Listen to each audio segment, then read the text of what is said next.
Fala pessoal, beleza? Sejam bem-vindos a mais um vídeo por aqui. E hoje vamos de simulado, rapaziada. Temos no canal, portanto, o primeiro simulado do nosso Manual do Recenseador. Algumas pessoas estavam pedindo, então aqui está. Eu trouxe 6 questões e comentaremos assertiva por assertiva. Então é um estudo bem completo mesmo. Aproveitaremos, por sinal, cada um dos enunciados e revisitaremos alguns tópicos que já abordamos por aqui. Maravilha? Então, antes de começar, aquele clássico recado, né? Eu peço para que vocês deixem um like neste vídeo, se inscrevam no canal se ainda não forem inscritos, que assim vocês estão contribuindo muito, rapaziada.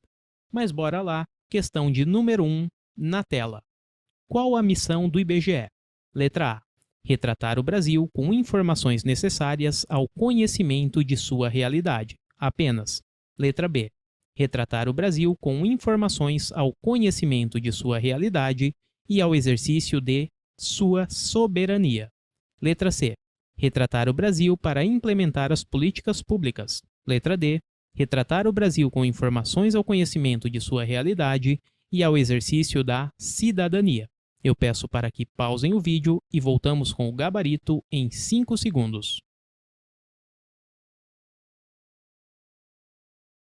E o gabarito é letra D de dado. Vimos na parte teórica o seguinte: a missão do IBGE é ser um fotógrafo de nossa realidade, ou seja, retratar o país da forma mais visceral possível, mostrando toda a nossa realidade e permitindo também que exerçamos a cidadania. Então, esta é a missão do órgão. Perceba a letra D. Ela fala que é retratar o Brasil com as informações ao conhecimento de sua realidade legal e ao exercício da cidadania. Exatamente. Vamos ver o erro das outras assertivas. Letra A. Retratar o Brasil com informações necessárias ao conhecimento de sua realidade. Até aqui está perfeito, pessoal. Porém, a questão restringiu, colocou apenas, nada disso, porque vimos que é um retrato do Brasil para que conheçamos a sua realidade e também possamos exercer a nossa cidadania. A letra A, portanto, quando ela restringiu com o apenas, ficou incompleta, beleza? Letra B. Retratar o Brasil com informações ao conhecimento de sua realidade legal e ao exercício de sua soberania. Cuidado, pessoal. Exercício de sua cidadania. Letra C. Retratar o Brasil para implementar as políticas públicas. Nada disso, galera. Na realidade, quem implementa as políticas públicas são os governos federais, estaduais e municipais. O que o IBGE faz é fornecer os dados necessários para que essa implementação ela seja feita da melhor forma possível. O IBGE ele não implementa as políticas públicas. Quem faz isso são os governos de todos os âmbitos, tá? Estadual, municipal e também federal. Portanto, a alternativa correta, letra D de dado. IBGE, ele retrata o Brasil para mostrar a nossa realidade e para que também possamos exercer a nossa cidadania. Vamos agora para a questão de número 2. O recenseador João, ao abordar o responsável por determinado domicílio, constatou que lá existiam 2 quartos, um banheiro, uma cozinha americana, um mezanino, onde ficava o escritório, uma sala e uma varanda aberta. Com base no texto acima, quanto cômodo... Opa, faltou o plural aqui, mas é quantos cômodos tem o domicílio em questão. Letra A, 5, letra B, 7, letra C, 4 e letra D, 6. Pausem o vídeo e já voltamos. E o gabarito por aqui é letra C de casa. Temos, portanto, 4 cômodos. Só um detalhe. Quando falamos em cômodos, este assunto ele não está no manual do recenseador, certo? Na realidade, a gente encontra lá na apostila de conhecimentos técnicos, mas precisamos conhecê-lo como pré-requisito para entender outros assuntos do manual do recenseador. É por isso que eu trouxe aqui e também lá na nossa aula teórica. Bora lá! Quando falamos de cômodo, temos o seguinte, é aquele local que ele é coberto por um teto e delimitado por uma parede. Então vamos pensar em cômodo nisso aqui, ó. Tem uma parede e temos, aliás, um teto e temos as paredes. E no seu interior, alguém consegue fazer o seu isolamento, tá? Então, a pessoa consegue se isolar do ambiente exterior. Isso porque o cômodo possui uma parede e também um teto. Além disso, esse cômodo pode estar localizado na parte interna da residência, é o mais comum, ou na parte externa, como, por exemplo, um banheiro que fica dentro do terreno da residência, mas afastado da construção principal, certo? Então, tenha em mente que isso é um cômodo. Um outro detalhe, quando falamos que ele é limitado por uma parede, essa nossa parede, tenha em mente o seguinte, essa parede, a construção vertical, que vai dividir os espaços, ela pode ser feita de vários materiais, alvenaria, vidro, madeira, metal e até mesmo tecido, ok? Então, esta é a ideia principal de cômodo. Ele é coberto por um teto e limitado por uma parede. Fica na parte interna ou na parte externa da construção principal. Agora, o mais importante é que saibamos o que não é cômodo. Isso é mais fundamental, pessoal. Bom, então temos o seguinte, algumas exceções. Não são considerados cômodos o nosso corredor, cozinha, mas cuidado, galera, cozinha de um tipo apenas, a cozinha americana. Se falar só cozinha, estamos diante de um cômodo. Cozinha do tipo americana não será. Mezanino também não é cômodo. Compartimento não residencial, por exemplo, um vão de uma escada, um forro de uma casa, isso não é considerado cômodo. A garagem também não será um cômodo. Olha só o detalhe. A garagem ela pode até ter essa estrutura, ó, paredes na vertical e um teto, e permite um isolamento no seu interior. Mas ainda assim, o IBGE não considera como cômodo, beleza? Então, garagem não é. E por fim, temos a varanda aberta, que também não é considerada um cômodo. Então, para memorizar estas exceções, basta lembrar do corre e come com o GAVA. Corre de corredor, co de cozinha americana, me de mezanino, com de compartimento não residencial, o ga de garagem e o vá de varanda aberta. Portanto, aqui temos todas as exceções, os ambientes que não serão considerados cômodos. Maravilha? Então, agora vamos conferir o nosso enunciado. A questão fala o seguinte, existem 2 quartos. Quarto não está na exceção. Então, quarto é cômodo. Temos 2 cômodos aqui, por enquanto. Um banheiro. Banheiro também é cômodo. Mais um cômodo.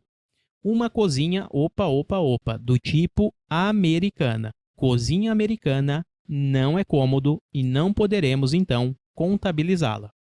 Um mezanino. Mezanino também não é cômodo. Está na nossa exceção, no nosso corre e come com o GAVA, tá? Então não será contabilizado.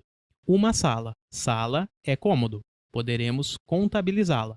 E por fim, uma varanda aberta. Varanda aberta está na nossa exceção e no nosso mnemônico e não pode ser considerada cômodo.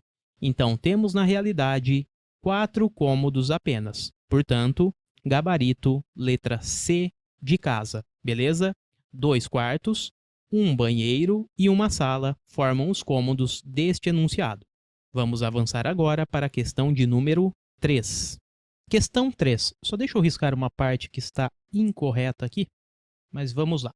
As coordenadas geográficas são um importante recurso para o trabalho nos setores censitários. Por meio dos valores latitude e longitude, consegue identificar qualquer ponto na superfície da Terra. Os valores de latitude e longitude podem ser obtidos através de um receptor de sinais de satélites, que se encontra integrado ao DMC. Qual a alternativa refere-se à longitude? Letra A. É o afastamento, medido em graus, da linha do Equador até um ponto qualquer da superfície terrestre. Aqui também está errado, né? Isso aqui não é separado, é tudo junto. Letra B. Ela vai de 0 a 90 graus. Letra C. Ela vai de 180 a 360 graus e pode ser leste ou oeste. Letra D. Ela vai de 0 a 180 e pode ser norte ou sul. E letra E fala o seguinte, é o afastamento, medido em graus, que vai do meridiano de Greenwich até um ponto qualquer da superfície terrestre. Pessoal, Pausem o vídeo e voltamos em 5 segundos. E o gabarito por aqui é letra E de escola. Bom, pessoal, vamos colocar aqui, revisitar na realidade, a parte teórica. Vimos latitude e também falamos da longitude. Na latitude, tenha em mente primeiro o seguinte, as duas elas são formas de afastamento que a gente mede em grau, tá? Então, são formas de afastamento. Na latitude, a diferença é a seguinte, o afastamento ele começa em 0 e vai até 90 graus. Isso na latitude. Utiliza como referência aqui a nossa linha do Equador. Além disso, ela pode ser do sul para o norte ou do norte para o sul, tá? Então, nesta direção. Esta é a latitude. Quando falamos da longitude, perceba, aqui na longitude ela é mais longe. Isso significa que o afastamento também começa em 0, mas ele vai até 180 graus. Afinal de contas, longitude é mais longe. Além disso, utiliza outro parâmetro como referência. Agora é o meridiano de Greenwich. E, por fim, ela é na direção leste a oeste ou na direção oeste para leste. Perceba o nome ajudando aqui, ó. LO, lembre-se de leste a oeste. Longitude é mais longe, vai até 180 graus. E este G aqui, ele ajuda a lembrarmos do meridiano de Greenwich. Agora sim, vamos conferir os erros, né, das outras alternativas. A letra A fala o seguinte, só lembrando, a questão pede longitude. É o afastamento medido em graus da linha do Equador. Opa, não é da linha do Equador. Longitude utiliza como parâmetro o meridiano de Greenwich. Este G nos ajuda nesta informação. Letra B, então a está errada. Letra B, ela vai de 0 a 90 graus. Nada disso. Longitude é mais longe, então vai até 180 graus, tá? Letra B está errada e a letra A também. Letra C, ela vai de 180 a 360. Nada disso, pessoal. Vimos que começa em 0 e vai até 180 graus. Letra D, ela vai de 0 a 180. Opa, até aqui tá legal, certinho. E pode ser norte ou sul. Nada disso. Aqui está o erro da nossa questão. Lembre-se, as iniciais aqui, ó, o LO, você vai lembrar que a longitude ela ocorrerá na direção leste ou para a direção oeste. Maravilha? E por fim, o nosso gabarito, letra E, é o afastamento, medido em graus, do meridiano de Greenwich até um ponto qualquer da superfície terrestre. Isso mesmo, certinha, alternativa certa, letra E de escola. Vamos agora para a nossa quarta questão, rapaziada. Forma de ocupação ilegal de terrenos de propriedade alheia, públicos ou privados, para fins de habitação em áreas urbanas e, em geral, caracterizados por um padrão urbanístico irregular, por carência de serviços públicos essenciais e pela localização em áreas restritas à ocupação. A definição acima refere-se a que tipo de setor censitário? Letra A, agrovila do PA.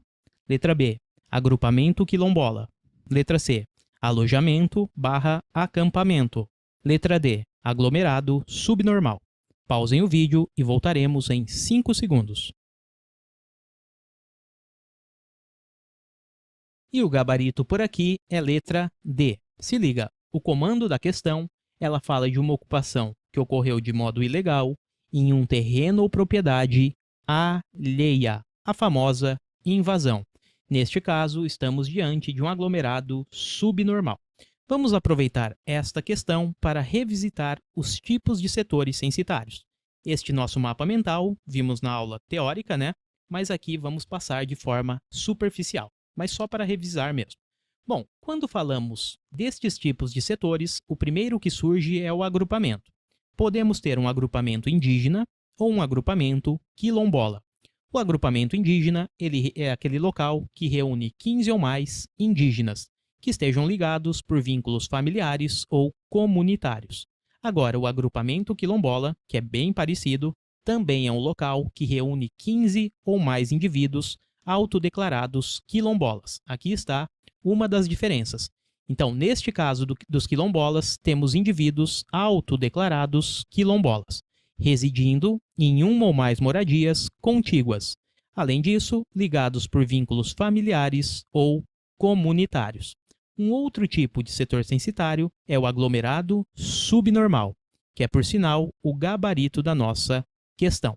Então, perceba, aglomerado subnormal é aquela ocupação irregular de um terreno ou de uma propriedade alheia, o que chamamos de invasão.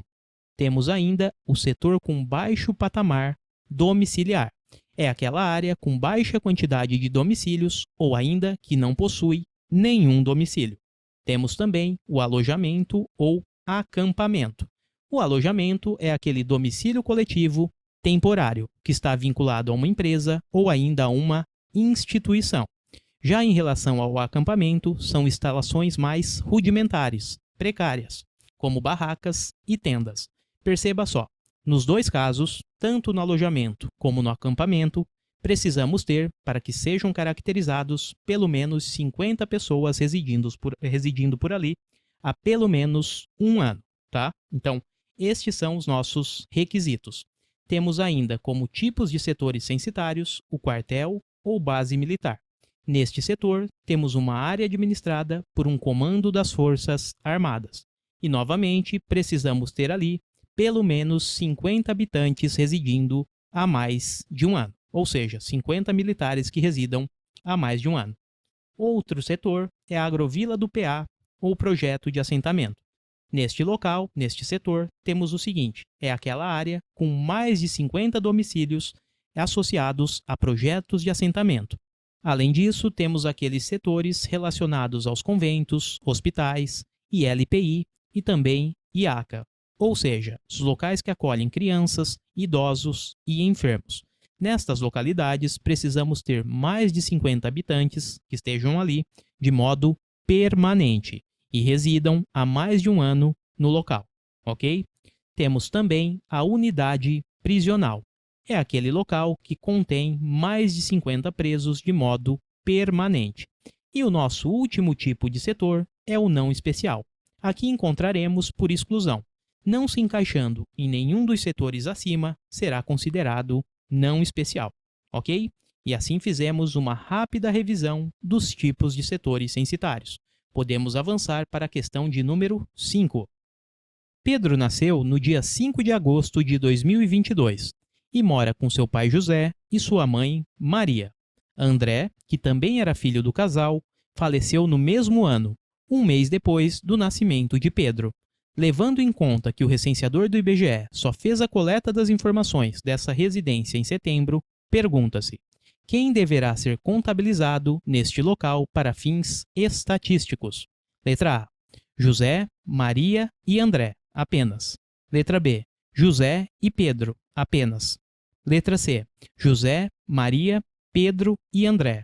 Letra D: José, Maria e Pedro, apenas. Pausem o vídeo e já voltamos com o gabarito. E o gabarito por aqui é letra A de aprovado. José, Maria e André apenas. Pessoal, vimos na parte teórica o seguinte: quem deve ser recenseado? Se atente a um detalhe. Comentamos que todas as pessoas que moravam naquele domicílio na data de referência. Então, todas as pessoas, incluindo, é claro, crianças e idosos, porque são todos, né, que estavam na residência na data de referência, devem ser contabilizadas. Então, precisamos conhecer este dia, esta data de referência. E ela é a meia-noite do dia 31 de julho para 1º de agosto. Então, você precisa conhecer a realidade familiar nesta época específica, certo? Ainda que você chegue, por exemplo, na casa da pessoa só lá para setembro, outubro, o que você vai perguntar é como a sua família vivia, a família daquela residência, no dia 31 de julho para 1º de agosto, beleza? Essa é a data referência. Então, é por isso, pessoal, como a fotografia que veremos é esta daqui, referente a este dia, então é por isso que os nascidos depois dessa época, eles não serão contabilizados, porque eles não estavam presentes naquela residência nesta data de referência. Assim como aqueles que falecerem após esta data, eles deverão ser contabilizados, porque na data de referência, neste período, na nossa fotografia, eles ainda estavam vivos, ok? Então vamos fazer o seguinte, até para facilitar. Traçamos uma linha do tempo e nesta linha do tempo fatiamos ao meio. Colocamos aqui a data de referência. Sabemos que é do dia, à meia-noite, né? Do dia 31 de julho para 1º de agosto. Você, como recenseador, precisa conhecer a composição familiar nesta data, neste período de referência. Então vamos lá. Sabemos que o Pedro, ele nasceu no dia 5 de agosto de 2022. Portanto, Pedro nasceu aqui, ó, 5 de agosto de 2022. Ele não será contabilizado. Isso porque ele nasceu após o período de referência, tá? Então temos que Pedro, ele não será, vou colocar um X, contabilizado. Bom, vamos ver agora o seu irmão André. André está aqui, né, abaixo, que também era filho do casal, faleceu no mesmo ano. Então, o André faleceu em 2022, um mês depois do nascimento de Pedro. Então, um mês depois, ou seja, no dia 5 de setembro, tivemos o falecimento do André, certo? A pergunta que fica agora é a seguinte: o André será, ele faleceu aqui, ó, o André será ou não recenseado? E a resposta é positiva, pessoal. Perceba só, no momento da fotografia, da data de referência, o André não tinha ainda falecido. Então, ele integrava este núcleo familiar. É por isso que ele será contabilizado. Só não será contabilizado na realidade o Pedro, que nasceu depois. No momento da nossa fotografia, ele ainda não estava presente. Assim, o nosso gabarito é letra A. José, Maria e André serão contabilizados. Maravilha? Avançando um pouco mais, vamos para a nossa última questão, que diz o seguinte: imagine a seguinte situação. Há duas casas completamente construídas no mesmo terreno, uma na parte da frente e outra nos fundos. Sabe-se que para acessar a casa dos fundos é necessário passar pela garagem da casa da frente e costear um corredor lateral. Além disso, a família da casa dos fundos arca de modo parcial com suas despesas e a da casa da frente de modo total. Diante deste cenário, responda. Letra A. Apenas o critério de separação financeira foi atendido. Letra B. Como a família da casa dos fundos não arca totalmente com suas despesas, o critério da separação financeira não foi respeitado. Letra C. Os critérios da separação física e financeira foram respeitados, mas o critério da independência, não. Letra D. Os critérios da separação física e da independência foram observados, devendo o recenseador considerar que há duas residências neste terreno e efetuar a entrevista das duas famílias que ali residem. 5 segundos, pessoal. Pausem o vídeo e já voltamos. E o gabarito por aqui é letra D de dado. Pessoal, aqui estamos diante daquela situação que temos um terreno com mais de uma construção. Construção de número 1 aqui e de número 2. Vamos imaginar que a construção de número 1 seja a casa da frente e a de número 2 a casa dos fundos. O nosso recenseador, ele precisa, ao se deparar com esta situação, saber se aqui existe uma residência ou duas, tá? Então, como ele faz isso? Precisará identificar alguns critérios. Temos o critério de separação, que se divide numa separação física e ainda numa separação financeira, e temos também um critério chamado de independência. Todos estes critérios, os dois critérios, eles precisam aparecer, eles precisam ser respeitados ao mesmo tempo, ok? São cumulativos, portanto. Vamos lá. O critério da separação física indica que o nosso amigo, que mora na casa 1 ou na casa 2, ele tenha uma certa privacidade. Ou seja, na sua residência tenhamos ali paredes e um teto. E isso permite que ele faça o seu isolamento, beleza? Então, este é o critério da separação física. Critério da separação financeira.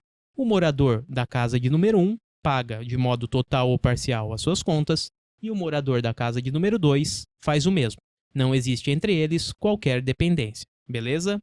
E por fim, temos o critério da independência. Este critério, lembre-se sempre de acesso.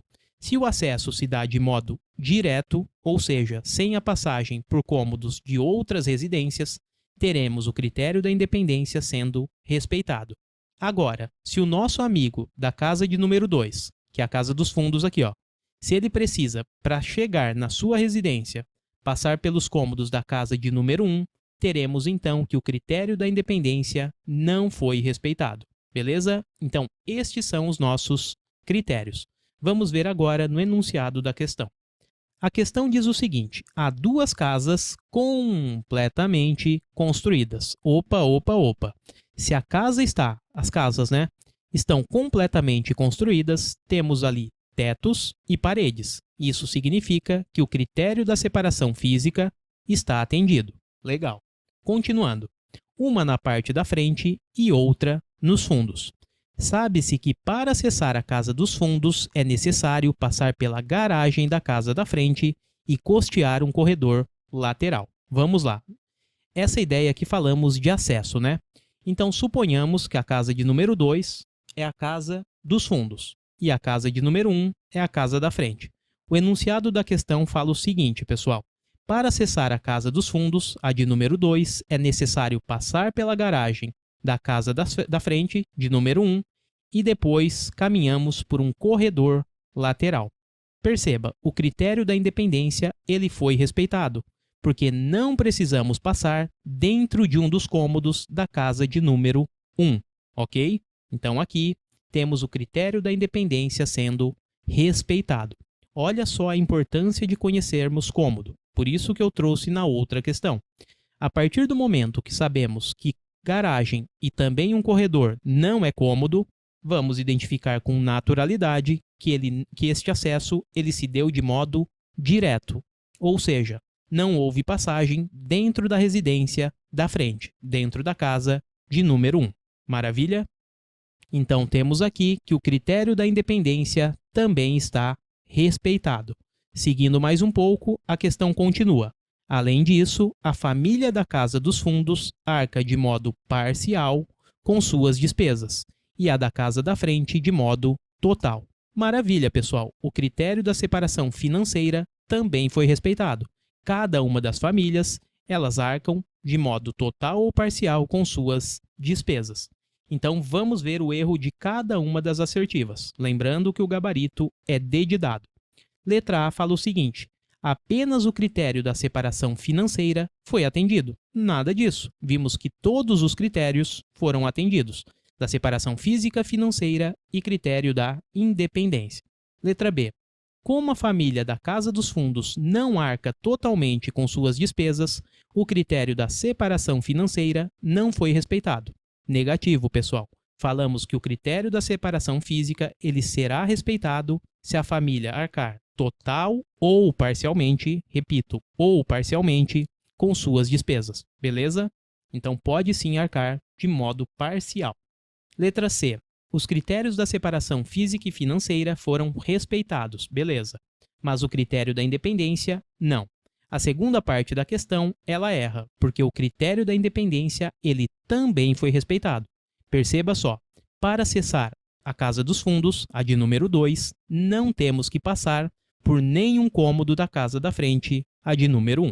Então, o critério da independência também está preservado. E, por fim, o nosso gabarito, letra D de dado. Os critérios da separação física e financeira e da independência foram observados. Maravilha! Devendo o recenseador considerar que há duas residências neste terreno. Beleza. E efetuar a entrevista das duas famílias que ali residem. Exatamente, pessoal. Neste caso, teremos dois questionários sendo aplicados para a casa de número 1 e para a casa de número 2.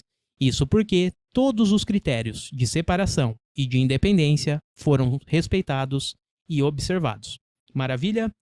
Então é isso, pessoal. Assim encerramos o nosso primeiro simulado do Manual do Recenseador. Resolvemos 6 questões e revisamos bastante coisa, né? Falamos assertiva por assertiva. Se você gostou do vídeo, novamente, eu peço para que deixe um like, se inscreva no canal, que em breve voltaremos com novos conteúdos e mais simulados. Desejo a vocês bons estudos, fiquem com Deus, até a próxima e eu fui!